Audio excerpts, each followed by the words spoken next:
Audio Jungle.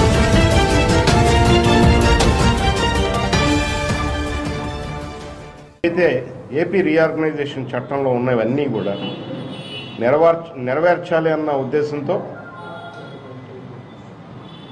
ఎంత మేరకు ఏ స్పీడ్లో చేయగలమో ఆ స్పీడ్లో చేసుకుంటా కూడా తీసుకురావడం జరిగింది. దాంట్లో చట్టాల్లో ఉన్న లొసుగుల్ని ఆధారం చేసుకుని ఏ విధంగా కూడా దీన్ని ఈ విధంగా ఆప్ చేద్దాం ఆ విధంగా ఆప్ చేద్దాం అన్న ఉద్దేశాలు ఏనాడు లేవు. ఎక్కడికక్కడ చేసుకుంటూ వచ్చాం. చట్టాల్లో లేనివి కూడా ఇంటర్నేషనల్ ఆర్థిక సంస్థలు ఉంటాయో వీటన్నిటి దగ్గర అప్రైజల్ అవడంలో లేట్ అవడం మూలన మన ముఖ్యమంత్రి గారికి అసహనం వచ్చింది.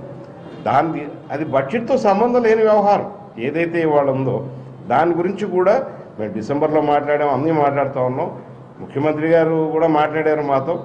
ఏదైతే ఇవాళ ఈఏపీ ప్రాజెక్ట్స్ ద్వారా రావాల్సిన నిధులు సుమారు 16-17 వేల కోట్లు పవన్ కళ్యాణ్ గారు ఇవాళ అవిశ్వాసం పెట్టండి, కావాల్సి నేను మద్దతు కూడబెడతానన్నారు.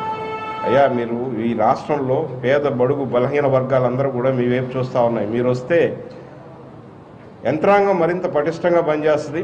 మీరు వచ్చి మాట్లాడితే, మీరు వచ్చి ప్రశ్నిస్తే, మీరు యాక్టివ్ రాజకీయాల్లో ఉంటే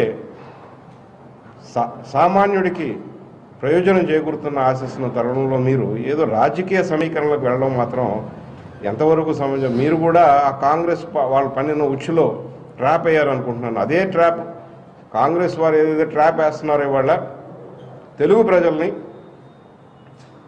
మెయిన్ స్ట్రీమ్ నుంచి దూరం చేయడానికి, దాంట్లో ఆ ట్రాప్లో మీరు కూడా పడతా ఉన్నారు. ఏంటండి, వీడియో నచ్చిందా?